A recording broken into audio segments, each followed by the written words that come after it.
video, I do a book of the week, but it's going to be kind of a switch up. So for the book of the week, we're going to have our guests kind of talk about the book. So with that being said, I'd like to introduce our guest. This is one of the people that I'm super close with. He's very intelligent. He's very positive. He's a great person to be around. He thinks ahead all the time.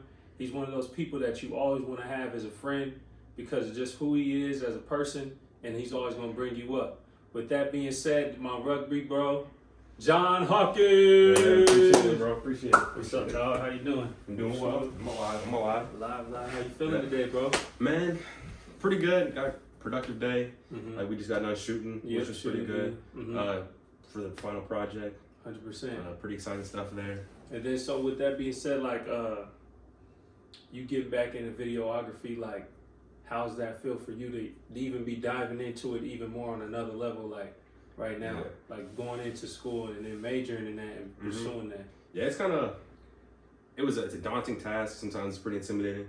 But, like we were talking about earlier, like sometimes I just lose my motivation. And I called him Tyler Stewart. Just called him. I was like, yo, man, like, I just talked about how I was feeling like my motivation's gone, like how I feel like I haven't been able to reach my goals. And he just told me exactly what I needed to hear, and like just got me back to a place where I was like, okay, yeah, let's get back to it. That's good. So it's like it's tough, but you know, as long as I got people around me that are supportive, it's all good. That's good. How important is that for you though, to have that kind of like support system where people like supporting you in what you want to do? You know what I'm saying? It's literally everything. Like my parents are huge supporters, like my siblings, no matter what, like I know they got my back, always supporting. Especially like my oldest sister, like I feel like she's always the one that kind of like pushes you really supportive about everything, and my mom. No, like obviously, like just keep your circle with like just with creative people and people that are just on the grind, like you, Tyler, just Brian Gonzalez, people that like I'm always around. Like it's just nothing but positivity. And that's just good, bro. That's good. All right, let's kind of dive into the book of the week and kind of tell me about kind of the book. All right, this is Ishmael. Like this is a book that my brother and sister recommended. It's it's about this teacher and a student, and the teacher basically explains to the student how mankind got to where we're at today, from the beginning of time, from being hunters and gatherers, living like animals, to how we got to where we're at today. How we're like, why man is not quite as happy as he could be, what man's destiny is to man, and how it's all just a little bit greater than the individual, but it is a lot of the individual. Yeah, so what's one of the, it's called Ishmael? Ishmael, yep. Ishmael? All right, because one thing you told me too, you talked about the gorilla was like the narrator or something like that. Okay, so like basically there's a student and a teacher, and the teacher is a gorilla. And the grace of the gorilla, it sounds weird to say. It sounds weird to say, but basically the teacher's a gorilla, and he became conscious, and then he explains to the student how he became conscious, and through his journey of becoming sentient and being able to understand that he's alive is a lot. It's parallel to the way man became to be. Like evolution and shit like that. Exactly, yeah. Yeah, that's interesting, bro. It's very, and it's real cool critique on mankind, and it's broken down very simply because it's a teacher to a student, so it's easy to kind of receive the message. Exactly, the teacher like helps the student work through it himself, which in turn you're working through yourself, and it's just a really good way to retain information. I've never read a book like it where it's teaching you. It's just constantly teaching you, and you're just like constantly, oh yeah, that is true, that is true. I do feel that way. Like things just start to click when I read this book, and I really did love it. All right, cool. I'm gonna have to check that out, bro. It's called Ishmael. You can borrow it. All right, cool. Yeah. Look at that. Thank you, man. Thanks, brother. Yeah, no problem. All right, cool. All right, so one thing I want to kind of talk about is kind of like, we obviously, because most of our watchers are from Des Moines and stuff like that, but kind of talk about like, besides videography, kind of talk about things that you were passionate about or still are, or something that you feel like that's deep to you, like. Okay. Yeah, so like I work pretty hard like for myself, and that's kind of like what I've been doing recently, like the last couple of years, where I'm just working hard, like investing in yourself type of thing. Exactly. But through investing in myself, I can look around and see people in my community like you, like Prolific Development, like all these different organizations where they are doing great things for the community, you know? And like I'm not gonna like I'm like it's beautiful to see like the community and just like Des Moines working together. Yeah. Because there's so much potential here, and I mean like I just see like you collaborating, like you talking to me. It's like it's people within the city, you know, like linking up. I see you linking up with Demir, with Malik Obi, and just like a bunch of people within the city, and it's like it's a network is being created just slowly but surely. I think we're on the not just myself, because I think I am on the verge of something of my own goals, but I feel like the city itself is on the verge of something very beautiful. And I agree with that, bro. Because to kind of build off of that, at first I think it's important that we do have a good support system within our own city, and because without support, you really can't get anything done. That's like a rapper making a bunch of music, but nobody listens to it. You know what I'm saying? So then just building that support system and having people to have your back, like you said, your family and stuff like that, but then also your friends, because like vice versa, you always had support. You always supported me in what I was doing. Right. But then also other thing too to kind of build off of, I do feel like you are on the verge of something, you got to believe it, you know what I'm saying? Kind of law of attraction type of thing. But then also too, I feel like the city has so much, we have so much fertile soil here. And I feel like if we plant the right seeds, we're going to grow a lot of stuff out of it. Right. You know what I'm saying? So I feel like there's so much talent and so much things to kind of build off in the city that if we do support our city's talent and support them like people do in LA. Because you ever hear about how they be like, oh, they LA, that's how we rocking, you know what I'm saying? Type of thing. Atlanta. Exactly, Atlanta. They're rocking with their artists the most. So I feel like if we support our videographers, our artists, and then people are black-owned businesses and stuff like that, and then not just on black-owned business. I'm just saying that because I'm black and he's black, but you know what I'm saying? So, but just in general, if we support our own people here, I feel like we can blossom, because if you think about the location of Des Moines, it's in the center. It's in the center of Minneapolis North. You got Chicago East. You got Kansas City and Missouri South. Like exactly, bro. It's a gold mine. It's a gold mine. So and then there's cities growing every day. So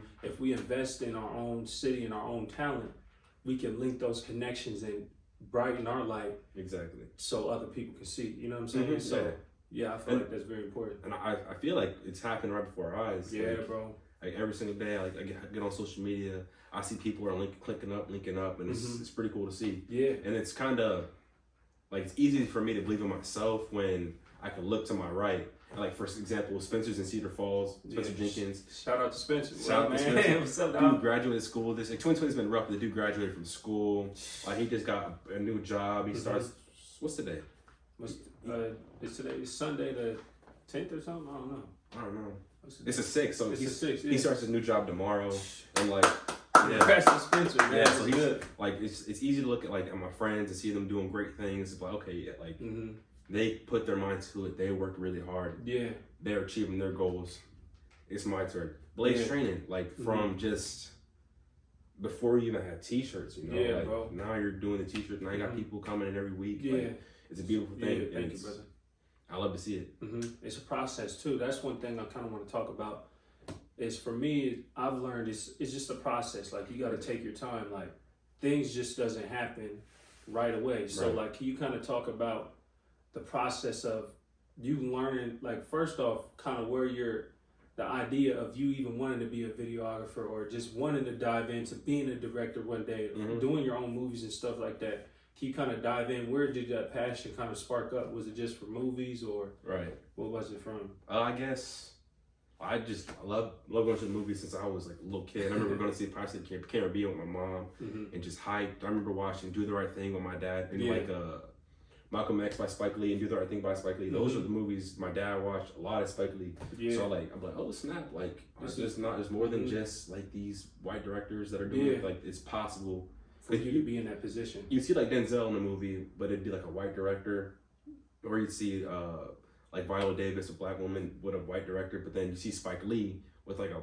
majority black cast, which shows that it is possible. Yeah. I'm not saying that I want like a whole all black cast. I'm all about diversity, you know. But like, I know what you mean, though. It's just you're like, whoa, like this, it is possible. And also, I got stories to tell, like and it was in my head. I had to tell. I put it on paper, and like it's time to start putting it on camera. And it's just literally just one step at a time.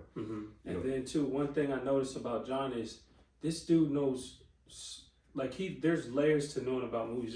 There's difference between somebody being entertained and then somebody understanding the deeper meanings of the movies.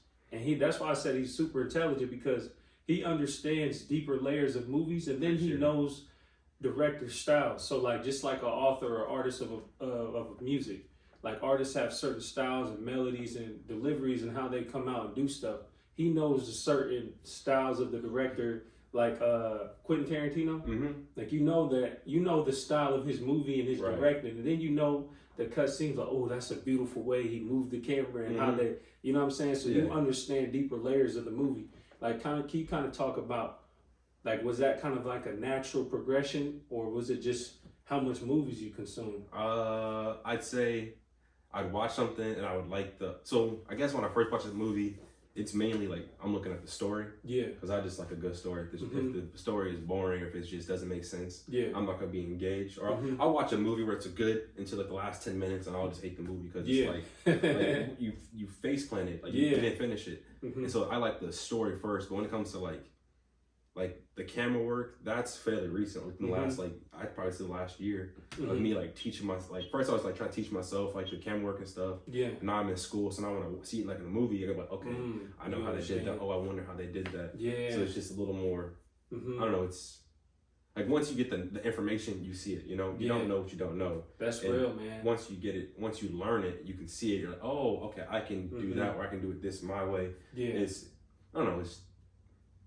I wouldn't say it just came to me. It took time. Oh, that's good. It's kind of like going to the gym. Like, you can go to the gym, somebody says, I want to get like lean, cut muscle. You know, all right, you need to do these type of workouts. You need to eat this type of way. You need to do this type of way.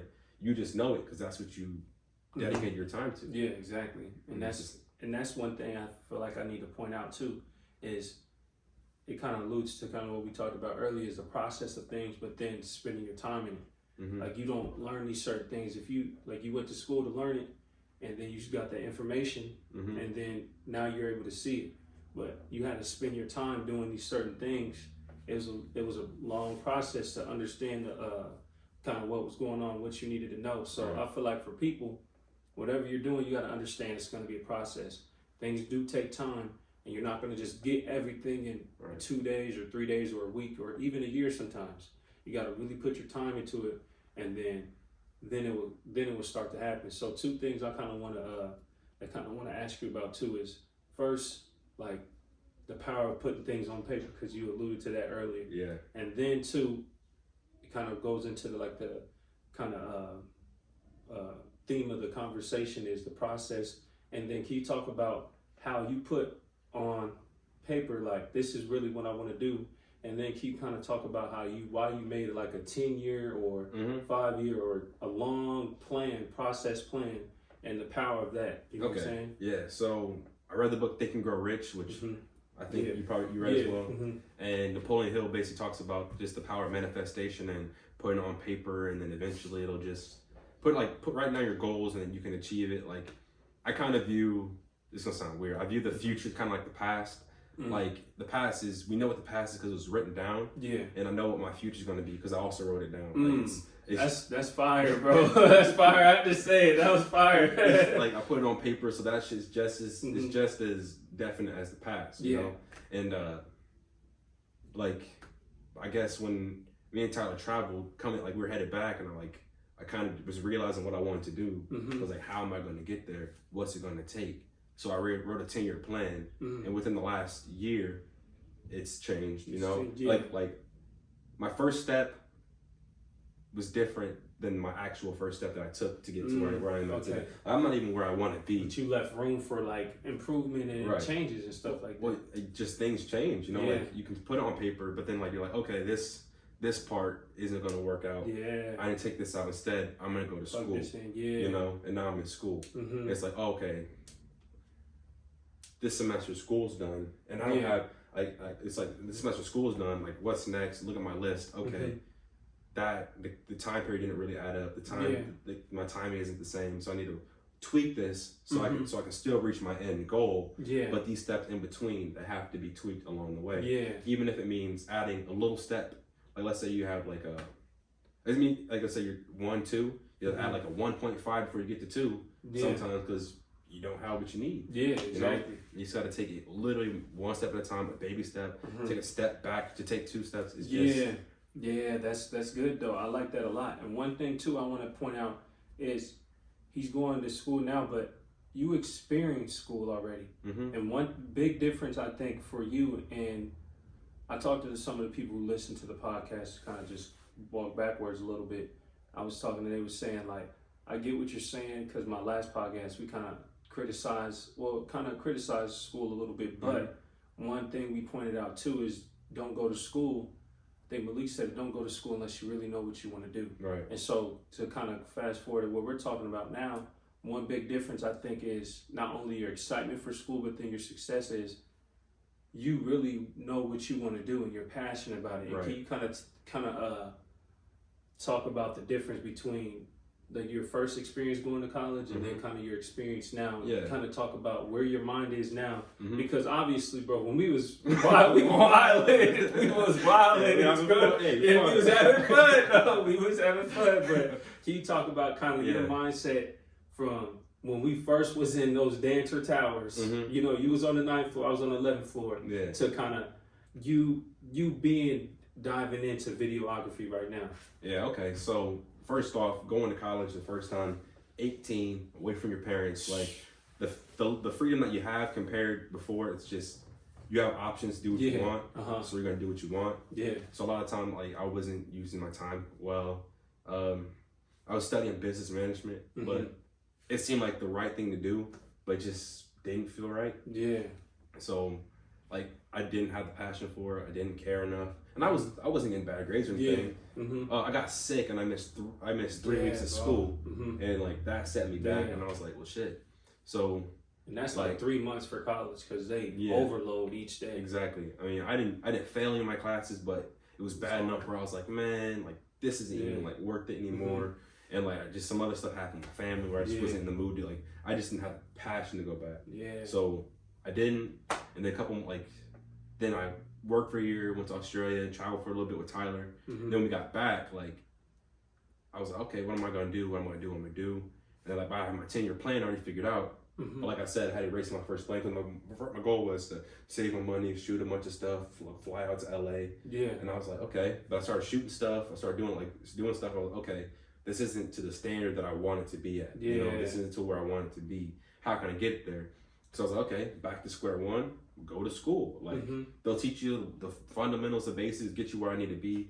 And like, now I feel way more comfortable with shooting stuff and like, I don't know, it just feels a lot better.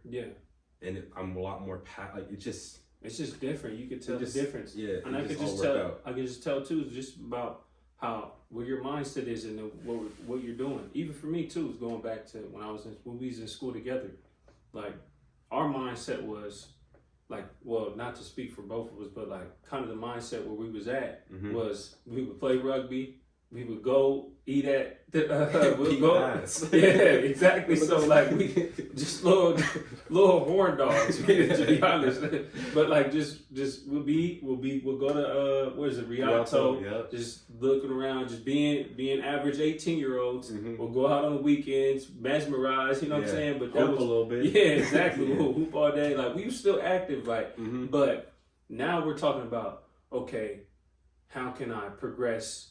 So how can I make these 2 steps now so I can be successful next year? Or how can I work on these certain details when it comes to filming or lighting, you know what I'm saying? So I can make sure that the video looks high quality. Or how can I make these steps for to market my clothing or anything like that? So you could tell where our progression is, where our mind is, you know what I'm saying? You can see how that goes on.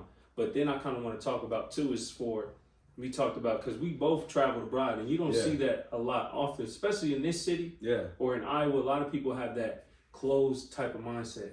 I'd say as Americans too, and I'd say as African Americans. Yes. You know, because when I travel, people are like, "Oh my goodness, where are you from? America? Like, what? You're not from Africa? Like, you know, like, oh, then what are you doing here? Like, why aren't you still in America?" People act surprised when they saw an American and African American outside the country. And so I kind of want to talk to you about what does that do to your mind as far as expansion? Yeah, okay. Because like you said, if you don't learn new information, you don't know.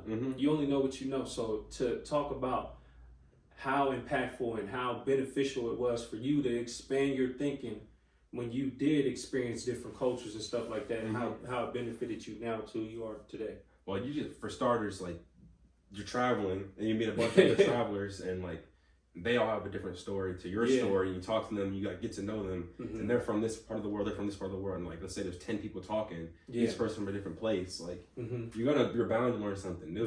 You're bound to find a new way of thinking. Like, oh snap! Like I never thought of it that way. I remember we first got to Australia. Me and Tyler had the mindset of we're gonna go here, we're gonna make a lot of money, we're gonna take over the city. That was our mindset, you know. And then we met this dude named Carlton, a French fellow, just chatting it up. He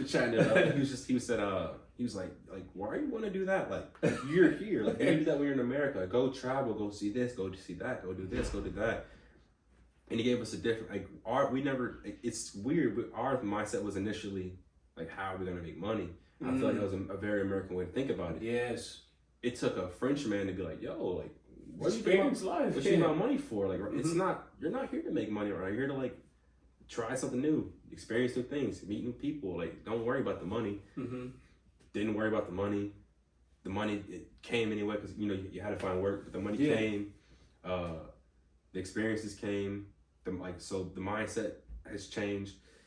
One of the most impactful moments I had ever had in my entire life was when me and Tyler were in Vietnam, and he stayed out. I was going back to the hostel, and I was walking back, and I was drunk, and I looked down. There's a woman begging for money with literally a newborn in her arms, like begging for money, and just everybody's walking by, drunk, bottles in hand, because you had the no open container law. People are drinking in the streets, partying, having a great time. There's people literally in the streets with newborns begging. I'm like, shit's fucked up. I was like, dang, like, I just, that's a different type of poverty. You know, it's a different type of struggle, dog. It's just different, bro. I couldn't, it was just hard for me because I started feeling even worse because I was drunk partying, and it took me to the end of the night to look down, and all the beers I bought tonight, I could have probably put them in a better position in their life. I probably could have got them some food, could have got them a place to stay for the night, because Asia's pretty cheap. So being in Vietnam, I'm like, dang, like I spent all this money on booze, I spent all this money on this, all this money on that. This woman is literally out here begging with a baby. And so, like, I guess it kind of made me, I don't even know how to explain what I felt, man. 100%. But when you said the expansion of the mind, like, I had never seen something like that in person, like that type of poverty. You can get on the internet and see sad things like, oh, you know those videos where it's like, donate $1 to. You see it, and it's so easy to ignore. But when you see that in person, you can't ignore it. You can't look at reality then. Yeah, you can't look at a mother and a skinny little baby that looks like it's not healthy at all. You can't look at that and be like, oh, and keep it pushing. If you do, you're fucked up. You're heartless. You're pretty young. Yeah. But when you see it on a TV screen, we're desensitized. It's so easy. Yeah. So, like, now when I see it on the screen, I'm like, dang, like, this shit, it hits home, bro. Yeah. That's real, dude. So, yeah, like, traveling really did just open my mind. It kind of, I used to really think that America, like, looking at America from the outside in, you probably attest to this. Like, looking at the outside in, you don't feel like, you know it's chaotic while you're here. Yeah. But you're in it, so you don't realize that the chaos. When you look from the outside in, you're like, it shouldn't be that crazy. Yeah, it shouldn't. I'm all these other places, and none of this shit's happening here. Exactly, bro. That kind of reminds me too. Is like, for me, when I was in the Middle East, like, you hear about the war stories and stuff like that, and Afghanistan, and all the messed up stuff about the Middle East. But placing myself in Bahrain, when I was there, I was realizing that our perception of people as Americans is really fucked up, bro. At the end of the day, it's really like, it's not healthy how we see other people sometimes. And then the reason why I feel like we think about that a lot of the time is because of the perception that's built on these TV screens and media platforms and certain newspapers, the way and then even schools, how they teach us to know certain things and put out perceptions of people that we really don't even know. Yeah. And so then me being able to place myself in that situation, like you said, look at America out from the outside in, you realize it's like, man, we have Americans, we kind of feel entitled, like we're the best thing to ever hit anything in the world. You know what I'm saying? So then being able to place myself outside of that, I kind of got I feel like my energy levels has changed, and then also my perception of how America and how the world is too. Right. You know, so no, I 100% agree, man. Like, cause I went to the Vietnam War Museum. I remember you telling me a story. And you see it, and you're like, I didn't learn that in school. But I'm seeing pictures of it right here, and like, I didn't know that we knew that we did some horrible things over there, but like, see pictures of Americans marching like naked children to the streets with guns. Like, what? This is like, what's going on, America? Yeah. And it's all for the name of I'm sorry. Name of capitalism. Capitalism, yeah. Yeah. All for the name of capitalism. And like versus it was Vietnam, just a proxy war. And like looking at that today, it's like looking at proxy wars today, they're still going on. Can you kind of break that down? Give me an example of a proxy war. A proxy war? Kind of like, yeah, so Vietnam is a proxy war because it was China, or not, America and Russia fighting for their ideals within the country. Okay. It's called the domino effect. Because Vietnam's on the coast, if it fell, the rest of the country's inside. Thailand, Cambodia, they would all fall to communism. Yeah. So it was a fighting ground. The Korean War, proxy war between North Korea and South Korea, but it was kind of like Germany then, when we was fighting against Germany in World War II then a little bit? Not quite, because that was full-blown World War. Okay. Because Vietnam, that's the Cold War. So all the two superpowers didn't actually fight. Oh, okay. The two superpowers didn't actually fight. Okay. They were like the Cuban Missile Crisis. Like that could have led to another World War III. Oh. You know? Okay, I see what you're saying then. I'd say like what was going on before, like when Archduke Ferdinand was murdered, and like that's when one of the world wars broke through. Like whatever's going on in that area would be considered a proxy war because it was two powers fighting for a little domain of territory. It goes on in Africa every day. Yeah, that's true. America funds money, funds weapons into places in Africa, and then China's doing the same thing because they see it as a gold mine. They see it as a way to exploit people, and so they're literally going like have two groups of people going back and forth in the name of these two superpowers. Okay, these two superpowers aren't going to go talk about it. It's all on the table. It's not in the media, but you speak to people from Sudan, ask them, they'll let you know, like, oh yeah, America pumps like money into there. They pump guns and stuff in there. It happens, and it's fucked up. Yeah, and you just, like the stuff you don't learn in school, but when you travel, you see it from the outside looking in. You see it from other people's point of views. Yeah, and I still love where I'm from, but like it's also like kind of changes your shame on you. Yeah, exactly. I love that, man. And then so like, where's a couple places outside of the country that you would still like to go? Oh, I just want to travel as much of Africa as possible because I'm not exactly sure where my heritage comes from. Yeah, but like I still want to go there. I met a lot of people in Europe that I became friends with when I was in Australia. So I want to go to the UK, France, Germany, like even like just as many places as possible. Like the world is just so many places to see, and like to limit yourself just to the city you're in, just to the state you're in, to the Midwest, to the America, you're not doing anything but doing yourself a disservice. You know, like I feel like anybody can save up money and then go on like a week-long trip. You don't gotta go for a year. You don't gotta go for 6 months. But you can go for somewhere else. Yeah, outside of your comfort zone. And you will feel the growth for sure. And then the comfort zone, being outside of your comfort zone is the only way to grow. And so to kind of wrap everything up, if you were walking down the street and somebody random, I think I asked you about this before, somebody just random you didn't even know came up to you and they was like, man, can you give me advice on life in general? What would you tell them right now? Life in general? Just anything. What's the first thing you think will come to mind? I'd be like, dude, that's tough. Ask the question again. Yeah, so if a random person just walked up to you, you don't even know who they are. They just like, man, can you just give me advice about life? Okay, yeah, I'd say, and the wise words of Napoleon Hill, how you gonna win if you ain't right within? You know, like, how you gonna win if you ain't right within? You know, like, you can't. Like, you can't expect to conquer this evil, crooked world. Yeah, bro. Because you're going to go into it, you're going to try to win, and it's going to consume you. If you don't know what you stand for, if you don't know where your values lie, if you don't know who you love, and you get out there, the world's going to rip you to shreds. It's going to just tear you to pieces. If you go into things confidently, if you go into it knowing that where you stand and knowing that you're right within, it's undefeatable. You know, no weapon formed against you shall prosper. You know, it's a little something from the Bible. Like, it's literally all on the inside. Yeah, bro. It's a battle within. Exactly. It really is, bro. Like, just fix this, fix your heart, fix your mind, fix your heart, get your body right, and then like watch everything else come to fruition. And like you are a great example, man. Like, you've been working hard for it. Literally, like I like to try to be the hardest working person in the room, but that's almost impossible when I be hanging out with you, because like, dude, you be staying on it and like you make it look easy. Thank you, bro. Even though I know it's not. Like, I know the work that you be putting in behind the scenes, not a lot of people see, but man, it's paying off, and it's going to pay off in the long run. Thank you, brother. And then before we end too, and I was thinking about this too, as I wanted to thank you too, because you helped me a lot during school.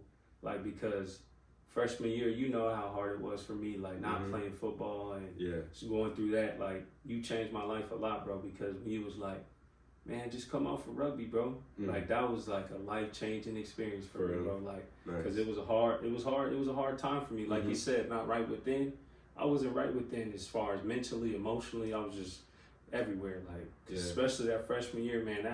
It's hard to make that big change, just being on your own without your family, having all those problems when you was at home. You go to school, it seems like they disappear, but they still waver over your head. You know what I'm saying? So then when you go back home, you're reminded of your struggles when you go home, or the family problems you got. But then you got to go back to school. You got to focus on your school. You got to be right mentally. But then you're still dealing with the problems you got there. So then it's like you got a lot of problems like that. So you telling me, like, man, just come out for rugby, me being able to do that, having my mind kind of disappear and kind of be in a different place, me learning a new game, and then me like getting comfortable with it sophomore year, and we all on the field together. That was a big moment for me. You know, man, so, I'm gonna be honest. I was being selfish. I didn't want to go black person on the team anymore. I was tired of the shit, man. There wasn't much brothers out there. Nah. It was me, you, and DeAndre, and he didn't even play with us really, because he was an older cat. Just disappearing too. Yeah, so it was like that was definitely. We had some fun times, bro, for sure. And so I just wanted to thank you about that. One thing too is I remember, just to bring up, we went out. I forgot where we was. But we ended up sleeping next to a graveyard. We camped out. We were sleeping next to a graveyard, and we had tents and stuff. You don't remember that, bro? It was like right by like some random bar. We was like, I think we went to Chicago to play, but we went somewhere outside of Chicago. It was when we played Loyola. Okay. I remember it was like we played rock, paper, scissors to see who was the DD. The designated driver. But we went camping with Hermes? Yeah, we went camping with Hermes, bro. Those were some good times, bro. Just drinking, passing around. It was some good times. So, real good. Wait, so graveyard? Yeah, bro. There was a graveyard next to us. I didn't even notice. Yeah, bro. I noticed. It was kind of scary, but those were some good times. It was random, but yeah, man. So thank you, John. Oh, no, man. Thank you, man. It's all love over here. Mike Motivation Monday. Never settle. Have a good weekend. All right, take care. Week.